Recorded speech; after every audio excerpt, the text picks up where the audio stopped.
Bem-vindos aos programas da Trox Academy. O que me compete a mim falar é sobre distribuição de ar. E então pode parecer um pouco estranho porque é que eu vou falar de distribuição de ar e começo por analisar as causas da síndrome de edifício doente. Os números que estão aí, vocês encontram em diversas bibliografias, porcentagens diferentes, mas não varia muito do que está por aí. Vejam vocês que a causa da síndrome do edifício doente, aquele edifício onde as pessoas não se sentem confortáveis, 52%, quer dizer, destacadamente a maior causa é a ventilação inadequada. Por isso, se nós vamos falar em ar-condicionado, é bom a gente ter isso presente nos nossos olhos. E reparem que se daqueles 52% a gente ainda fizer um breakdown disso, o que aparece em segundo lugar é a má distribuição de ar. Então, o que nós vamos tentar hoje transmitir para vocês é como é que se faz adequadamente uma distribuição de ar. Mas tem mais. Reparem que ainda um outro estudo que foi apresentado indica que os problemas acústicos são parte importante da causa da síndrome do edifício doente. Isso significa o seguinte: ninguém pode, em sã consciência, falar que vou fazer isto ou vou fazer aquilo em termos de distribuição de ar, sem pensar qual é o nível de ruído gerado num difusor ou numa grelha ou num elemento qualquer. Por que isso? Porque quando o ar passa por um duto ou encontra qualquer coisa no seu caminho, imediatamente nós temos a geração de um ruído. Tá? Então precisamos ter muita atenção, que os problemas acústicos são problemas que impactam muito na causa da síndrome do edifício doente. O que é o ar-condicionado? Entrando agora, depois desta pequena introdução, diretamente no tema da nossa conversa de hoje. É o processo de tratamento de ar que controla simultaneamente temperatura, umidade, limpeza e distribuição de ar. O que é que nós queremos dizer com isso? A velocidade do ar em cima da cabeça das pessoas. Essa definição é da ASHRAE. Obviamente vocês já podem ver aqui uma pequena contradição. Não apareceu aí acústica, que na verdade deveria estar aí, porque a acústica também é um problema que precisa de ser controlado na parte de distribuição de ar. Quais são as zonas de conforto? Nós sabemos que o ser humano ele sofre muito com calor excessivo e com frio excessivo, com umidades muito altas e umidades muito baixas. Então o que acontece? Esse gráfico aí, que também é um gráfico da ASHRAE, ele nos dá mais ou menos uma ideia quais são as faixas de variação de temperatura e umidade nas quais a maior parte das pessoas não se sentem desconfortáveis. Reparem vocês que do lado direito está escrito em abscissa umidade, do lado esquerdo está escrito ponto de orvalho ou dew point, que não é exatamente a temperatura. E embaixo está a temperatura operativa. Esse conceito de temperatura operativa não é aquele simples conceito de ter um termostato dentro de uma sala e saber qual é o set point da instalação. A temperatura operativa é uma temperatura que é calculada levando em conta o componente de radiação.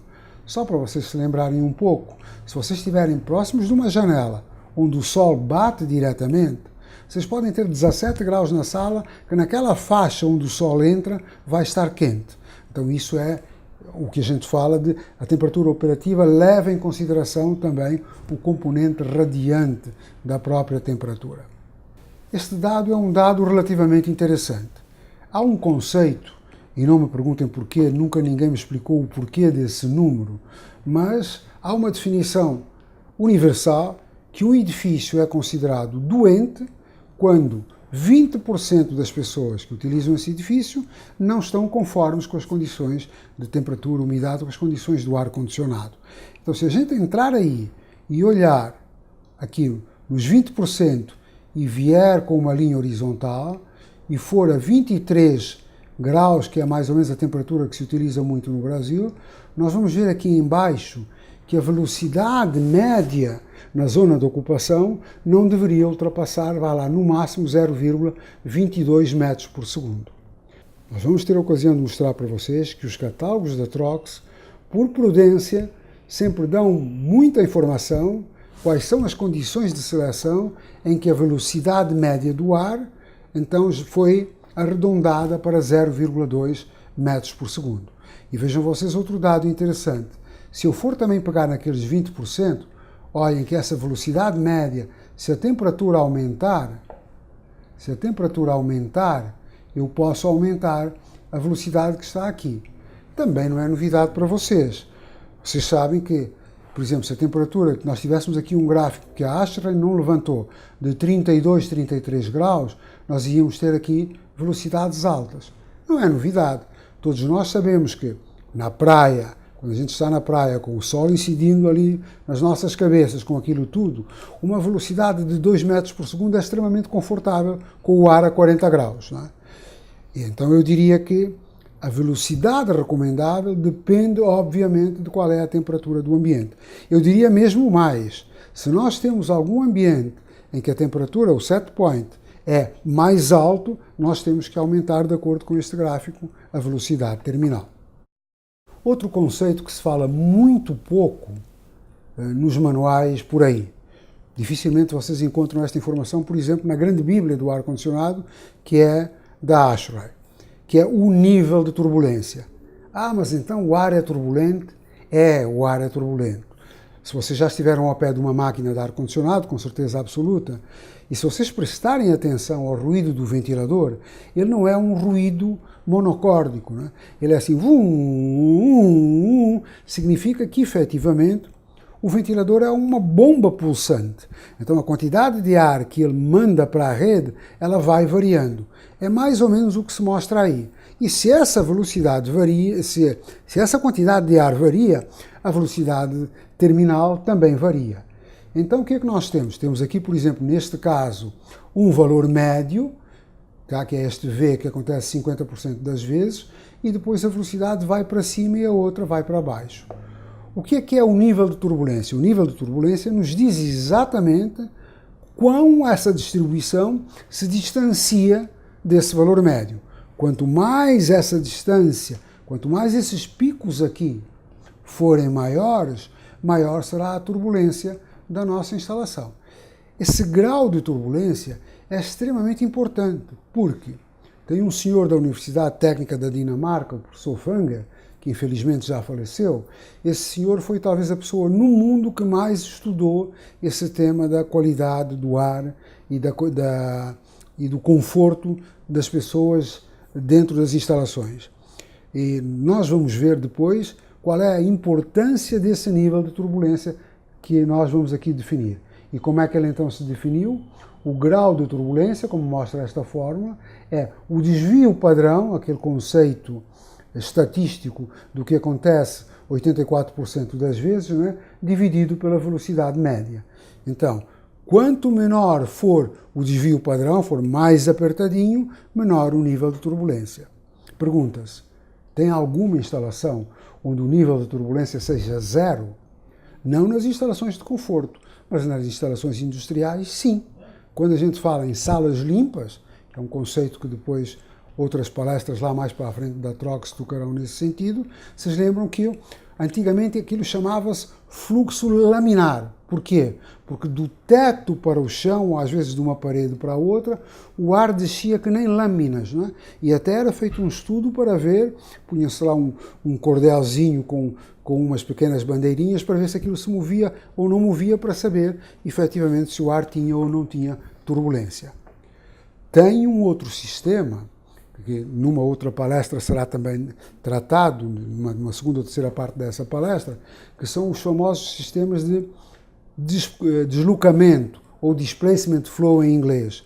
São sistemas que praticamente são sistemas unidirecionais, só que ao contrário, indo do piso para o teto.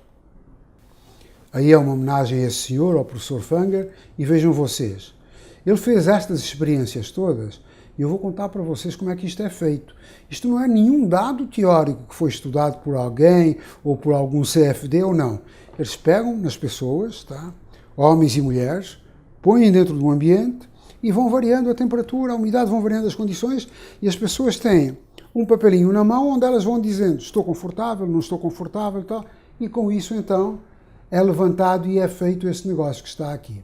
Vejam vocês o seguinte, ele só estudou esse nível de turbulência até 35%. Ali não está marcado, mas aquela curva de cima é 35%. Antigamente, os manuais americanos, e isso já mudou, eles aconselhavam que a velocidade terminal fosse 50 fpm. Ora, 50 fpm dividido por 200 para dar metros por segundo, dava 0,25 metros por segundo ou 25 centímetros por segundo, o número que está aqui. Vejam vocês que se tivéssemos um difusor tradicional, e a maior parte dos difusores tradicionais têm níveis de turbulência bem mais altos que este que está aqui, mas vamos trabalhar com esse que está aqui, o 35, das curvas do professor Fanger. Vejam vocês que já foi para 0,26. Então aquele número americano, à partida, estava errado. Não pode ser 0,25, porque os difusores tradicionais, tipo ADLQ da Trox, né, têm um nível de turbulência entre 40% a 60%. Tá? Então, como é que se poderia reduzir isso? Uma era, como é que eu consigo baixar daqueles 26% para um número? Eu posso descer aqui, indo diminuir a turbulência. Se chegar a um fluxo unidirecional, já estou abaixo de 15%, que é ótimo. Posso simplesmente diminuir a velocidade média ou pondo difusores maiores ou distribuindo por mais difusores. Se eu baixar, por exemplo, para 0,15 metros por segundo, eu estou na mesma faixa que nós estamos aqui. Mas vejam vocês aqui, curiosamente, que tem aqui uma parte que está em azul. Isso o que é? É com estas velocidades na zona de ocupação que normalmente se trabalha no tal famoso fluxo de deslocamento ou insuflamento pelo piso, de que nós falaremos um pouco lá mais para a frente. Isto é um dado que aqui nas Américas não se utiliza, mas vocês sabem que a Trox é uma empresa de origem alemã. Então, muita da nossa tecnologia é baseada efetivamente em pesquisas não só das universidades alemãs, como até do próprio setor de pesquisa e desenvolvimento da Trox. A Trox investe todos os anos uma parte significativa do seu lucro para um departamento próprio de pesquisa e desenvolvimento dentro do nosso escritório central em Neukirchen-Flühen, perto de Düsseldorf, mas ela também é uma das principais apoiadoras da Universidade de Nordrhein-Westfália para o departamento de ar-condicionado. Ela investe nisso para exatamente a gente sempre ter coisas melhores. E vejam vocês o que os alemães fazem exatamente. Olha, eles dizem que se o seu set point ultrapassar digamos assim, de 26 graus, tá? Isso tem que ver com a temperatura exterior, onde é que você vai ficar. Eles dizem, por exemplo, o seguinte: se a temperatura exterior for de 32 graus centígrados, que você poderia ter uma temperatura de conforto de 27 graus centígrados. Tanto quanto me informaram, o Japão está trabalhando com 27 graus centígrados na temperatura nos escritórios, até para economizar energia. Isso, em termos de Brasil, é simplesmente inaceitável. Nós temos a filosofia de que devemos trabalhar no máximo com 24 graus, mas 22, 23 graus são as temperaturas normalmente aceitas e a que nós estamos acostumados por aqui. Então, a velocidade máxima do ar em função da temperatura do ar, aqui então já vimos 23 graus e meio, 0,2, 24 aquele 0,22. Se nós tivéssemos uma temperatura de 26, 27 graus, a gente não é que poderia, eu diria que é mais, a gente deveria, se a temperatura da sala for maior, a gente tem que ter maior velocidade em cima das pessoas para elas terem conforto. É o que esse gráfico, no fundo, está mostrando para nós. E agora um dado muito interessante. Quando a gente diz, olha, a velocidade na zona de ocupação é de 0,2 metros por segundo, que é a velocidade máxima que a Trox normalmente utiliza. Então, quer dizer, eu tenho aqui uma sala, toda a minha sala é a zona de ocupação. Bom, vejam vocês, comecemos pela altura. Aqui já estamos dizendo que a zona de ocupação só vale até 1,8 metros do chão. Bom, esta figura não é muito nova, até há muito pouco tempo, 1,8 metros de altura, era difícil achar gente maior do que isto. Os americanos, os livros deles já passaram esse valor para 7 pés, que dá 2,1 metros por segundo. Mas enfim, o que é mais interessante é o que está aqui escrito nesta cópia de um catálogo da Trox que está em inglês. Junto às paredes da sala não é para medir. Considera-se que não é zona de ocupação. A zona de ocupação dentro de uma sala é meio metro afastado das paredes, desde que sejam paredes sem vidros para o exterior. Se tiver parede ou porta para o exterior, como indica aqui, é 1 metro. Então, se um dia vocês estão fazendo uma instalação e alguém vai lá e diz a meio metro de uma janela, olha que a velocidade aqui está 0,5 metros por segundo, eu não consigo trabalhar aí. A resposta tem que ser, não consegue mesmo, saia daí porque não é aí quando você tem que estar. Você tem que deixar a zona de ocupação que é definida pelas normas, que é meio metro de paredes internas, 1 metro de paredes que têm vidros de qualquer maneira, ou portas ou janelas. Outro conceito muito interessante, né, que foi descoberto, se não me engano, por um cientista austríaco, é o famoso efeito Coanda. O que é esse efeito Coanda? E agora devo dizer a vocês que eu estava numa palestra, não era ainda funcionário da Trox, mas estava numa palestra que, quando a Trox se apresentou ao mercado aqui, 1975, no Hotel Hilton, aquele redondinho ali ao pé da Praça da República, né?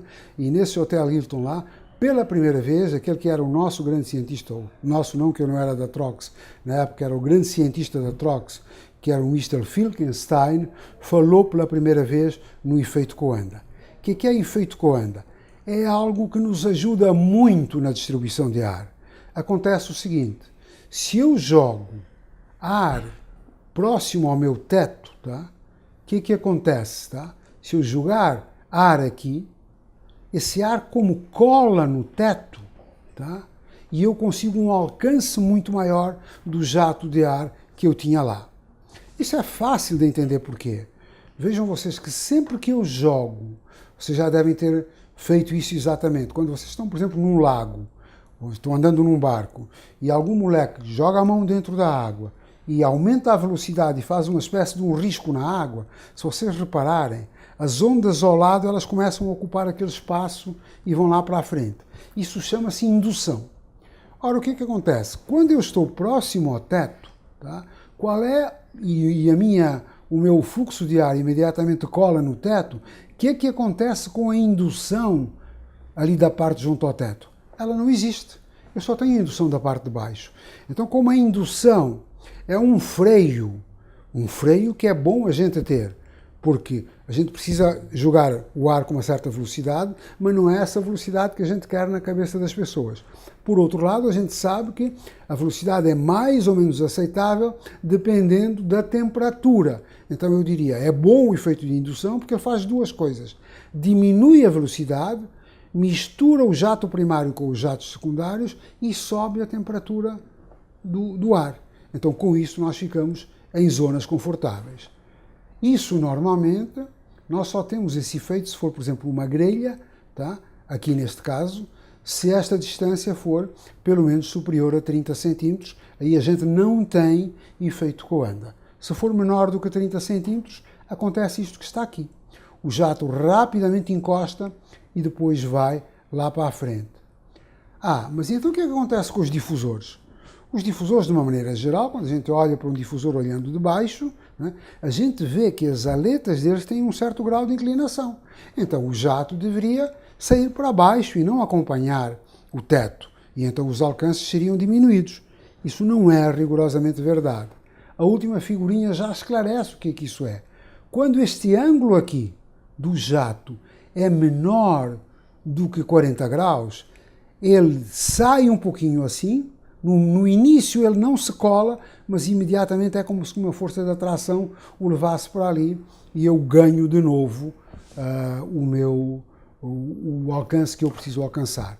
Então o que acontece? Vocês podem ver se o fabricante do difusor entende de difusão, vendo qual é o ângulo da aleta de saída. Se o ângulo for, como tem muitos aqui no Brasil, 45 ou 50 graus, é certo que esse jato vai cair na cabeça das pessoas e o ambiente não vai ser confortável.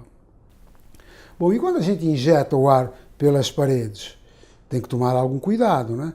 Porque se a gente injeta e tem na frente, por exemplo, uma viga, ela até pode, se esta distância for pequena, colar na parede, mas depois na viga ele não vem e ele acaba caindo por aqui. Então, nós precisamos ter cuidado com esses negócios que a gente tem por aí.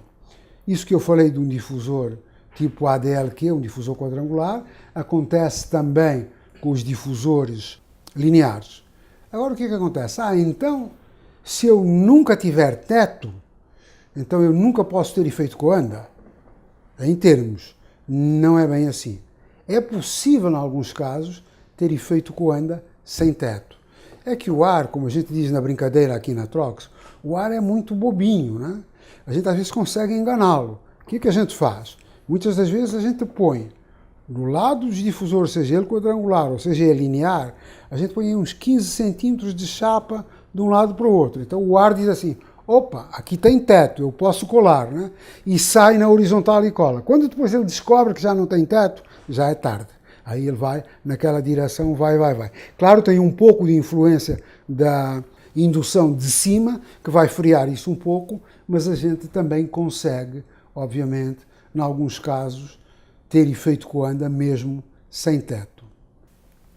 Outro dado que eu queria, ainda nesta primeira parte que estamos falando mais sobre conceitos genéricos, a Trox é, por exemplo, considerada o seguinte, tem muita gente que diz o catálogo da Trox é muito complicado. É muito complicado por quê? Eu digo, olha, tem alguma complicação, não é que ela é complicada, a gente precisa de saber. Por que isso? Por exemplo, uma grelha. Qual é a área de uma grelha? Bom, a gente diz na brincadeira que há várias áreas de grelhas. Há pelo menos 4 áreas de grelhas. Há uma área que é a área geométrica nominal. A gente vê, por exemplo, qual é a parte de cima da grelha e a parte de baixo da grelha, né? E a gente mede qual é essa altura e faz o mesmo na largura e diz, bom, eu tenho um B vezes H de ocupação da minha grelha que me dá uma área que é uma área teórica da minha grelha.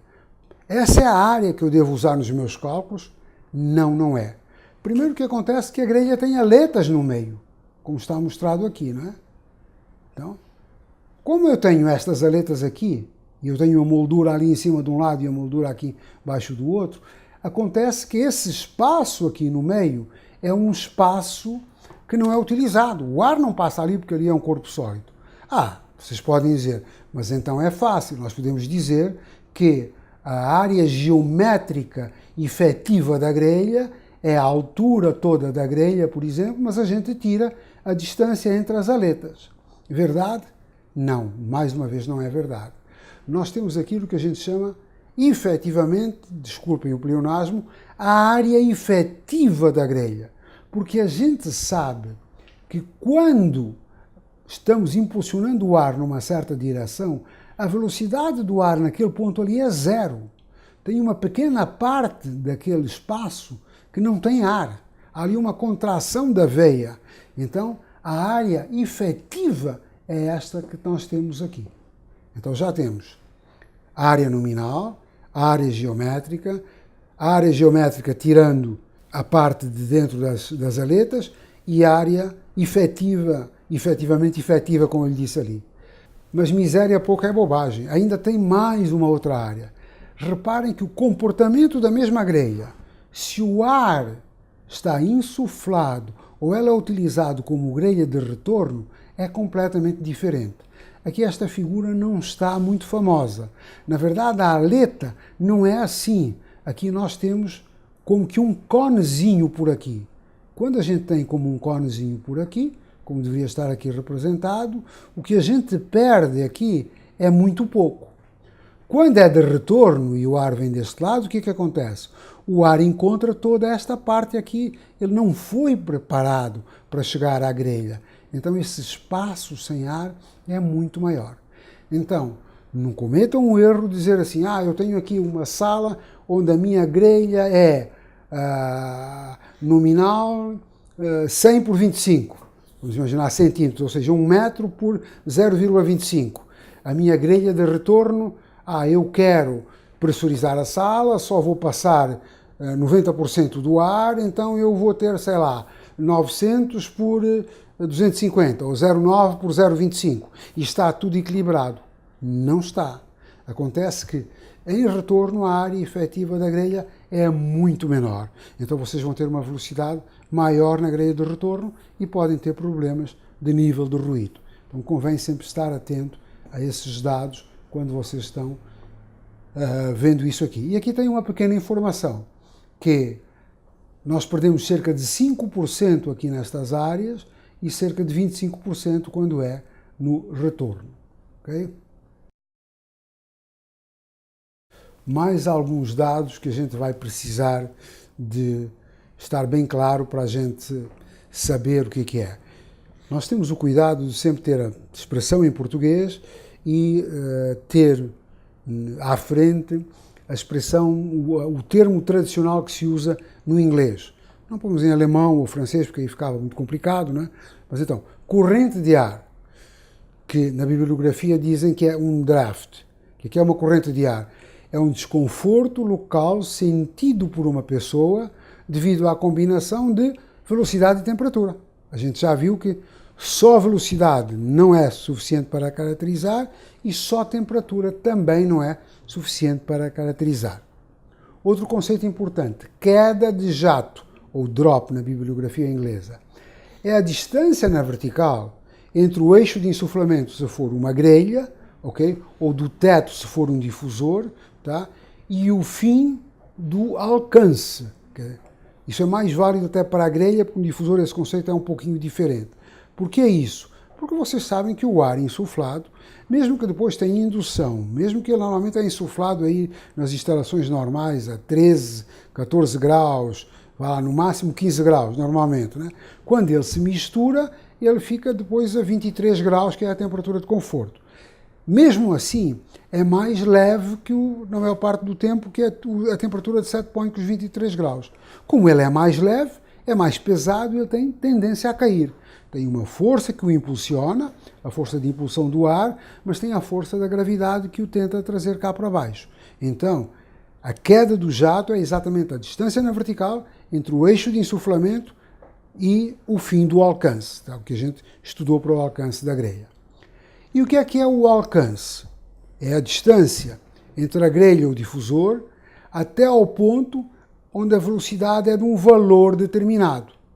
Então, obviamente, que se eu quero saber qual é o meu alcance, ponto onde a minha velocidade é, por exemplo, 100 fpm, 0,5 metros por segundo, então obviamente que esse meu alcance é um pouco menorzinho. Ah não, mas eu não quero, aqui a velocidade está a 0,5, eu quero considerar até 0,25, então o alcance é maior, não é? Porque obviamente à medida que a gente se distancia da grelha ou do difusor, essa velocidade vai diminuindo. Indução, já falamos, movimentação secundária do ar causada pelo movimento primário do jato. Depois temos um filminho aí que mostra como é que é esse conceito de indução, para deixar mais claro para todo mundo. Vamos então passar agora um pouco à parte prática. Aqui está uma amostra, não de todos, mas de uma boa parte dos difusores da Trox, ou pelo menos de alguém que sempre representa alguma coisa. Temos os difusores lineares, que estão aqui, mais tarde falaremos disso. Temos os difusores tradicionais, quadrados ou redondos, e temos este difusor que aparece aqui como representante dos difusores de alta indução. O que é um difusor de alta indução? É um difusor onde a gente consegue que a mescla de ar seja mais rápido, comparando, por exemplo, este difusor aqui, que chama-se FD da Trox, com o ADLQ, este mistura o ar muito mais rapidamente do que este que está aqui. Então viremos lá na frente porque é que isso pode ser muito importante numa instalação. Como é que a gente seleciona então um difusor, partindo agora dos catálogos da Trox? Bom, é muito simples. Todo mundo diz que isto é muito diferente e sempre dizem, por que você não faz como os americanos, que tem lá um gráfico, ou aliás uma tabela, na gráfica é o que nós temos aqui, tem lá uma tabela e pronto, e vai lá na tabela e dá tudo. Porque a tabela te dá pontos discretos. Se você quer alguma coisa no meio de dois pontos, a tabela não te dá. Você tem que imaginar que é na metade, e não é bem assim, as coisas variam muito. Então, qual é a primeira coisa que a gente precisa saber? Qual é o alcance? Bom, se eu tenho um difusor, vamos pensar no caso mais simples do mundo. Eu tenho uma sala de 6 por 6 metros e eu vou pôr um difusor no centro dessa sala. Qual é o alcance que eu quero que o meu jato chegue? Eu quero que o meu jato percorra 3 metros, não é? 6 metros, 3 metros para cada lado. Então, o meu jato vai lá, 3 metros para cada lado, é o que eu quero. Então, eu vou aqui e tenho aqui, por exemplo, neste caso, o exemplo foi feito, está aqui marcado para uma sala, não de 4x4, mas de 6x6, mas de 8x8. Vamos usar esse valor só para a gente se aproveitar do que já está aqui no gráfico. Então, vai por aqui, né? E isso tem aqui uma informação extremamente interessante nestes gráficos aqui. Ó, tem aqui a velocidade VL. O que é a velocidade VL? Se é um difusor no teto, por exemplo, ao fim de 3 ou 4 metros, se for agora 4 metros que a gente está usando essa figura, qual é a velocidade ao fim dos 4 metros? Mas isso é a zona de ocupação? Não. É lá em cima no teto. Já vamos ver que aqui isso é importante. Okay? Mas o que é que tem aqui? Tem aqui umas curvas que são muito interessantes aqui. Então, eu posso definir aqui os meus 4 metros em função de um VL, por exemplo, aqui de 0,4 metros por segundo. Mas reparem que tem aqui uma outra curva que fala aqui, que é o famoso B02. Que raio será esse B02? É o ponto em que a velocidade do ar já caiu para 0,2 metros por segundo. Então eu diria, se isso é assim, tá? Se eu quisesse ter lá em cima, tá? 0,2 metros por segundo, eu teria que trazer esta curva, prolongá-la para aqui, para achar aqui um ponto de seleção. Mas depois lá na frente a gente vai ver isso com mais detalhe. Então eu entro aqui com o alcance que eu quero, vou a um VL, que é ali qualquer, que eu agora, normalmente a gente até trabalha mais com o 0,5, que é o que está ali no meio, mas aqui neste caso está com 0,4, eu venho para a esquerda e busco qual é a vazão de ar que eu quero insuflar. Então a gente vem aqui, neste caso do exemplo é 1000 metros cúbicos hora, já me dá direto qual é o difusor que eu preciso ter. É o difusor tamanho 4 da Trox. Na verdade, este gráfico aqui, tá, é um gráfico antigo da Alemanha. Hoje a Trox tem no Brasil disponibilidades, porque o Brasil sempre quis maiores vazões de ar, maiores caudais, maiores vazões por difusor. Nós hoje até temos até 11, temos até o tamanho 11 desses difusores, e vocês podem chamar o apoio técnico da Trox para ver isto que aqui está. Vejam vocês que dados interessantes. Nesse ponto que nós temos aqui, tem aqui umas outras retas em vermelho. O que é essa reta em vermelho? É a velocidade efetiva. Ela diz exatamente, olha, nesse difusor tamanho 4, com 1000 metros cúbicos por hora, você tem uma velocidade efetiva de cerca de aqui 6 metros e alguma coisa por aí. Bom, então está selecionado o nosso difusor.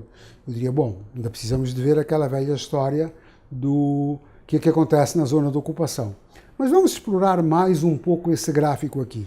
E isso agora, eu gostaria de vos dizer que não vou dizer que só a Trox é que tem, que nós é que temos. Que eu conheça, e conheço um bocado de catálogos de concorrentes, não há nenhum outro fabricante no mundo que dê esses dados nos seus catálogos. O que eu tenho aqui? Eu tenho um ΔTL sobre ΔTZ, aqui como parâmetro, e tenho aqui um I de indução. É que nesses mesmos 4 metros, então eu agora desço, aqui vamos primeiro trabalhar na indução, procuro aqui, tá? Vou aqui para a esquerda, então já encontrei aqui a reta da indução, vou aqui à esquerda, até ao tamanho 4, e ela me diz que naquele ponto eu tenho um fator de indução de 20. O que a gente quer dizer com isto? Olha, cada metro cúbico de ar que você injetou no seu difusor, ao fim dos 4 metros viraram 20 metros cúbicos pela quantidade de ar secundário que nós movimentamos. Então esse é o conceito do fator de indução. Bom, mas e a curva a vermelho? É ΔTL sobre ΔTZ. O que é um conceito e outro? Isso está tudo nos folhetos da Trox, está explicado tudo o que é tudo isso que está aqui. ΔTz é a diferença de temperatura entre o set point da sala e o ar insuflado, que é um dado que a gente sabe, não é? No projeto que a gente fez, a gente sabe, eu quero uma sala que eu vou ter, por exemplo, 23 e vou insuflar o meu ar a 15.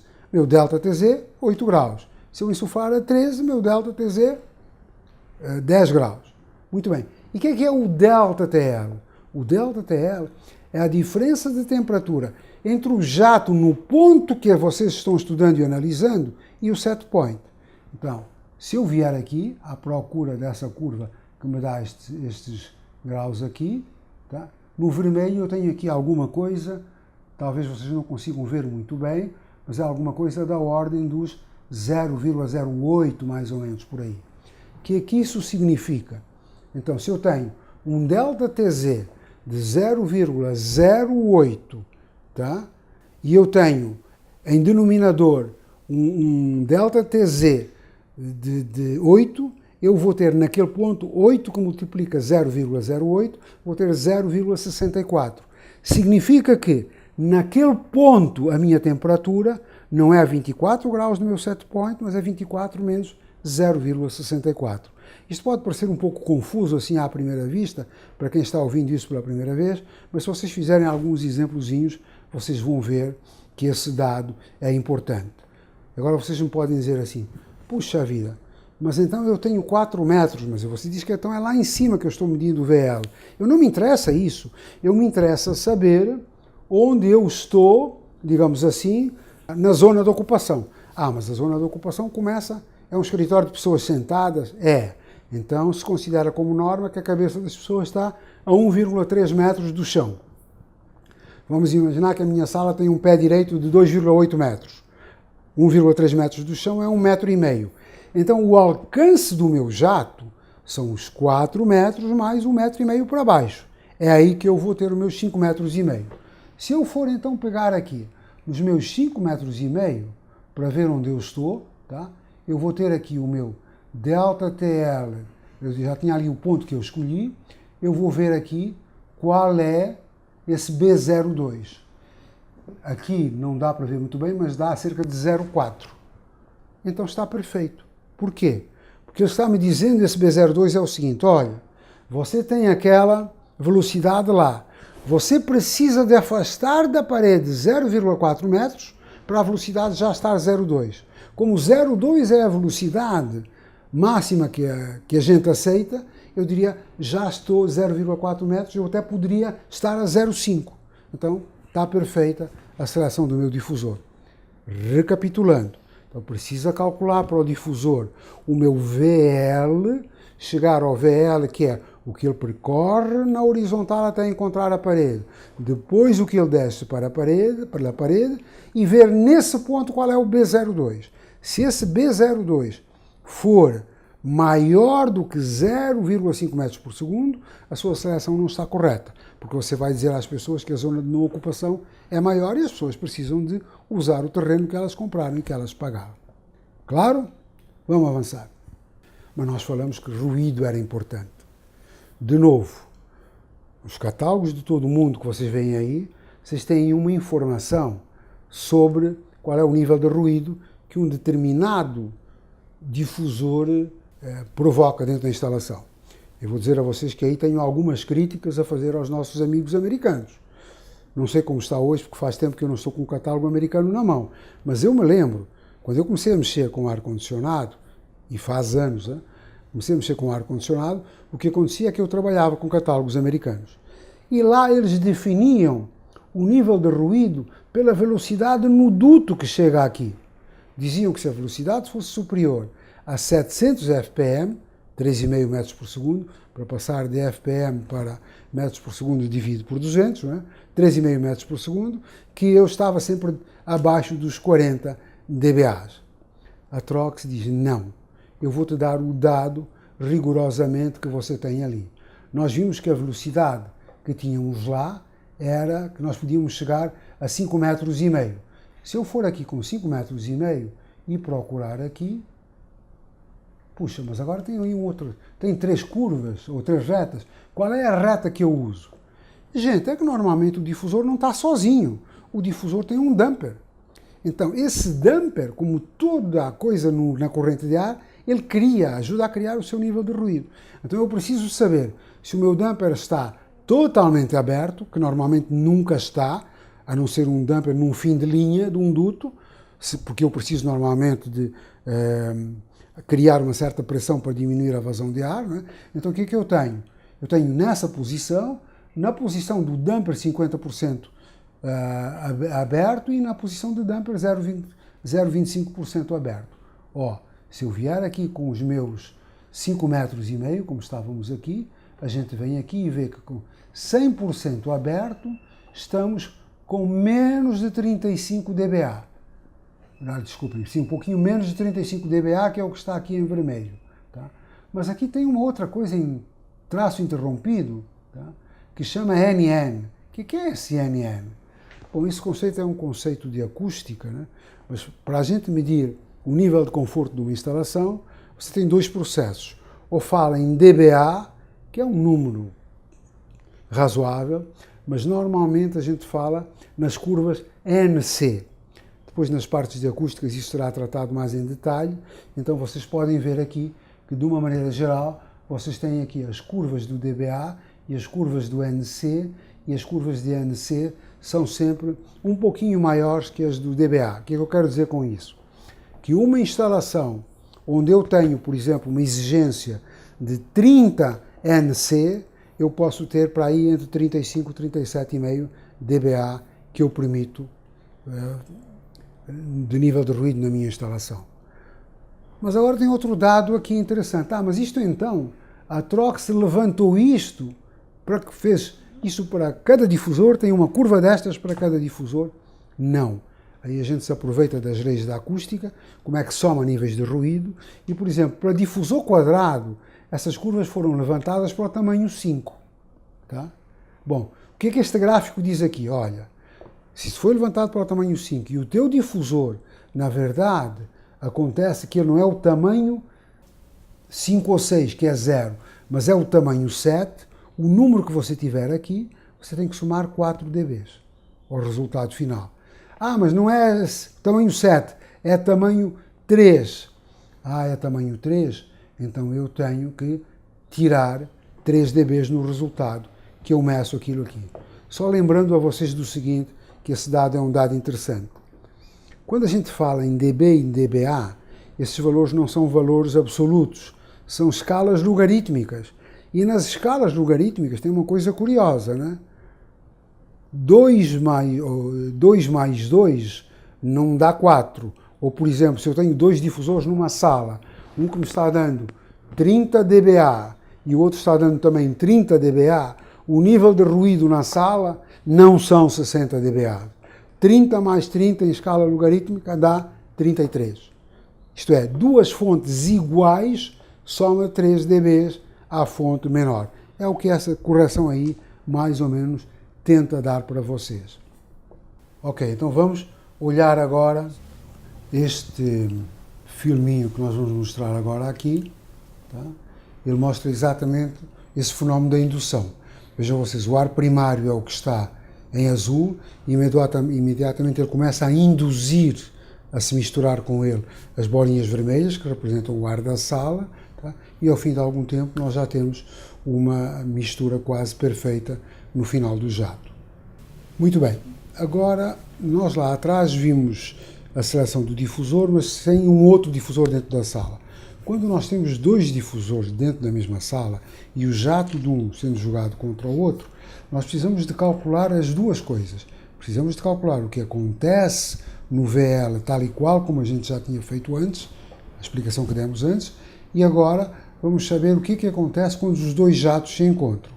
Ora, o gráfico anterior só me permite saber qual é o VL. Muito bem, então tem um outro gráfico que me diz o seguinte: em função desta distância entre o teto e a zona de ocupação, se for uma sala onde tenha pessoas em pé, eu lembro que a distância daqui para baixo é 1,80 m ou 2,10 m, dependendo do conceito, e eu quero saber o que acontece nesta distância aqui. Então, se eu tiver 3 metros de pé direito, 3 menos 1,8, eu tenho que ver o que acontece 1,2 metros abaixo, depois do encontro dos jatos. É o que este gráfico me dá aqui. Olha, aqui está até com 1,1, mas enfim, com 1,1, se eu tiver aquele VL 0,4, que foi o que a gente tinha lá, olhem qual é a velocidade terminal do ar aqui. O que é que a gente costuma fazer? Na verdade, a gente trabalha um pouquinho ao contrário. A gente define que 0,2 é o máximo que a gente quer, a gente sabe qual é o H1 aqui, que a gente tem. Vamos supor, por exemplo, que o nosso H1 fosse 1,3, 1,4 metros, para ser uma coisa que está aqui no gráfico. Se eu tivesse uma distância de 1,4 metros do teto até a zona de ocupação, tá? E tivesse 0,2, eu subo 0,2 até 1,4 metros e me dá o VL de 0,5. Então eu seleciono o difusor para o VL 0,5 e já sei que lá na frente vai dar tudo certo. Compreendido? Vamos avançar. Uma informação que eu gostaria de dar para vocês é o seguinte. Hoje se fala muito em CFD, se fala nisto, se fala aquilo. Os dados dos catálogos da Trox são todos levantados em laboratório. Mesmo agora que o CFD está disponível, o que acontece? A gente faz às vezes algumas simulações em CFD, mas depois monta um mock-up lá nos laboratórios da Alemanha, ou agora aqui nos laboratórios do Brasil, que a gente tem um laboratório exatamente igual, né? Monta um mock-up na Alemanha, né? E testa em condições reais o que acontece. Vocês devem achar estranho que os manequins que estão aqui são tudo mulheres, não? Vocês repararam que não tem aqui nenhum manequim de homem. Isso não é apenas porque os manequins, mesmo sendo mulheres, mesmo em manequim, elas são mais bonitas. Não, tem uma certa razão para ser isso. Os estudos do professor Fanger provaram que as mulheres, como, digamos assim, como elementos de teste da parte de difusão, transferem e dão resultados muito mais confiáveis que os homens. Então, preferencialmente, eles até fazem nos dois casos, porque às vezes as condições de conforto de homens e de mulheres são distintas, mas basicamente, predominantemente, são mulheres que são usadas nesses testes feitos em laboratório. Vamos relembrar agora um pouco, então, de toda essa parte do sistema de mistura, porque vamos precisar disso de novo para as coisas que nós temos lá na frente. Vejam então vocês, neste caso estamos considerando ali um difusor. Olhem o que acontece. O jato sai lá em cima, vai até à parede, tá? Vai ao chão,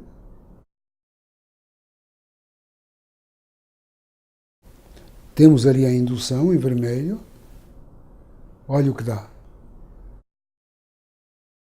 Então, o jato primário induz o jato secundário.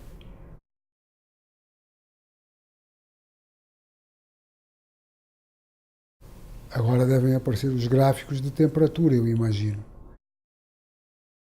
Exatamente. Estou insuflando a 12 graus, depois de uma certa distância já tenho 15, junto à parede eu tenho 22, se o meu set point for 24, aqui eu quero ter 24.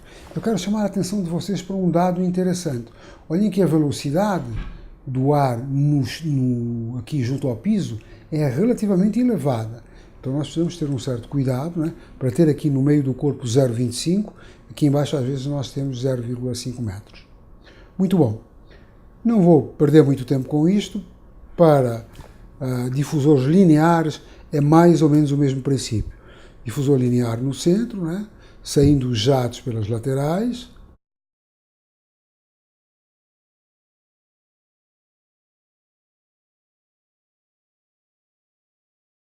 De novo a indução, a vermelho.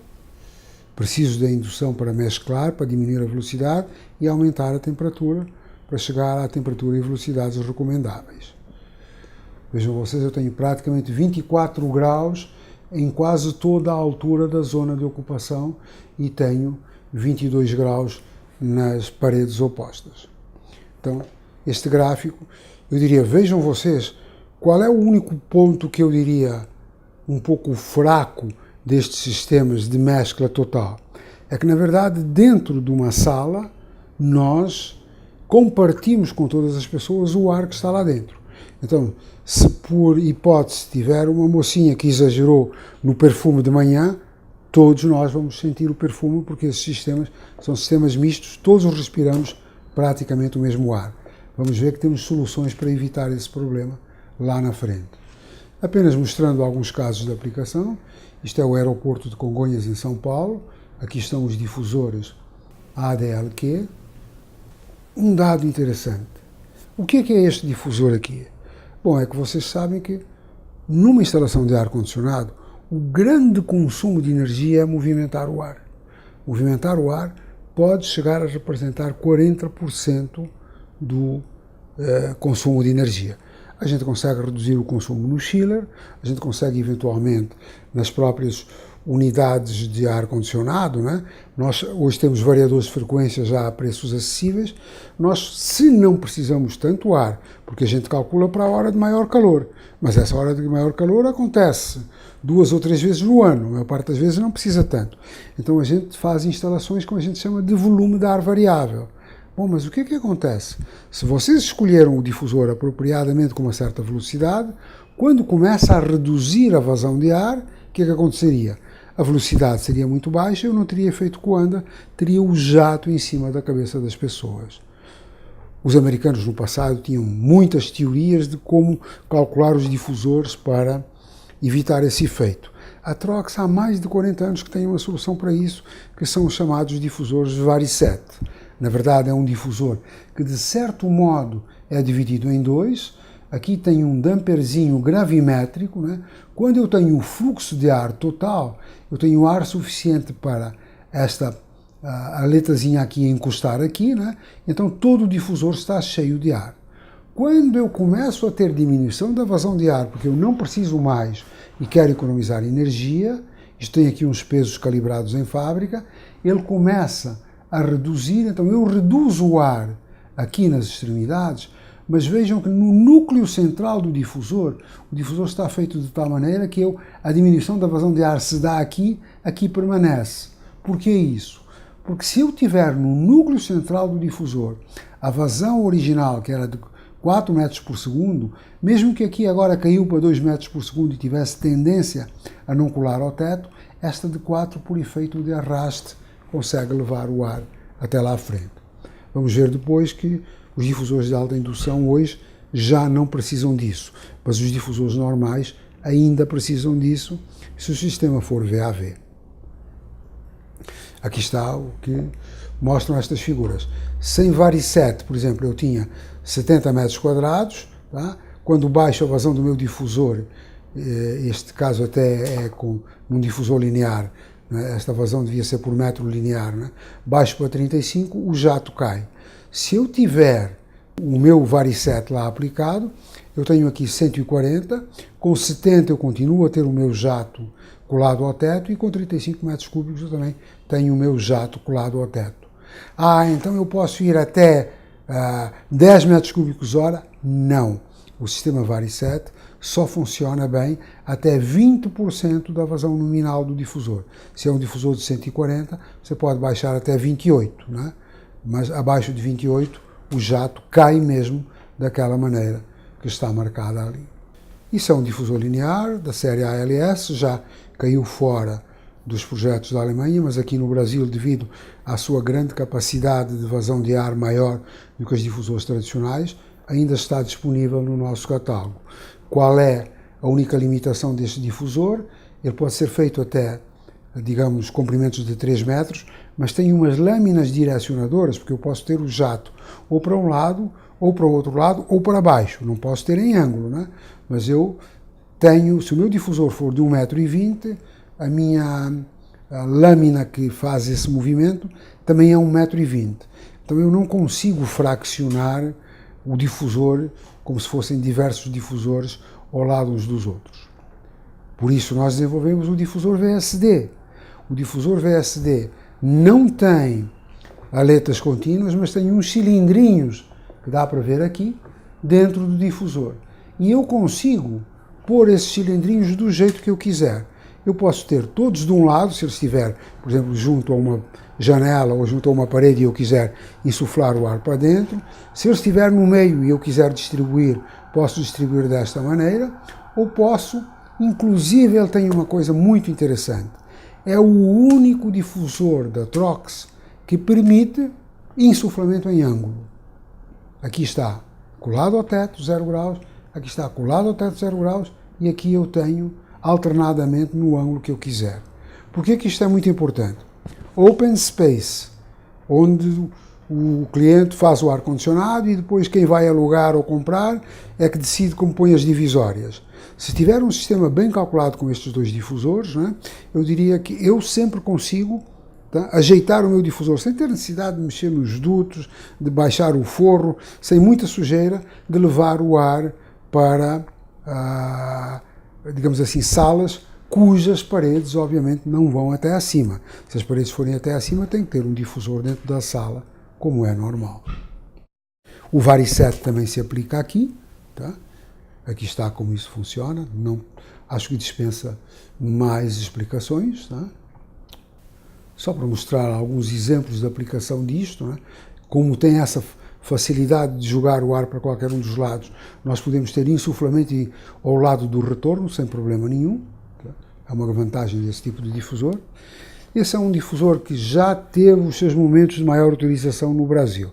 Antes de aparecer o Jet Nozzle, que vamos mostrar lá na frente, este era um difusor que era muito utilizado em grandes tendas de supermercado ou em lojas de departamentos. Porquê? Porque ele, embora o catálogo da Trox marcasse 15 metros por segundo de alcance, que já é um alcance enorme, tá? Na verdade, houve alguns projetistas no Brasil, como tinham altura suficiente para isso, que os utilizaram em 30 metros, eu tinha dito que não ultrapassassem 18 metros, eles não tinham possibilidade de passar mais condutos ou mais difusores, utilizaram 30 metros e com 30 metros tivemos resultados satisfatórios.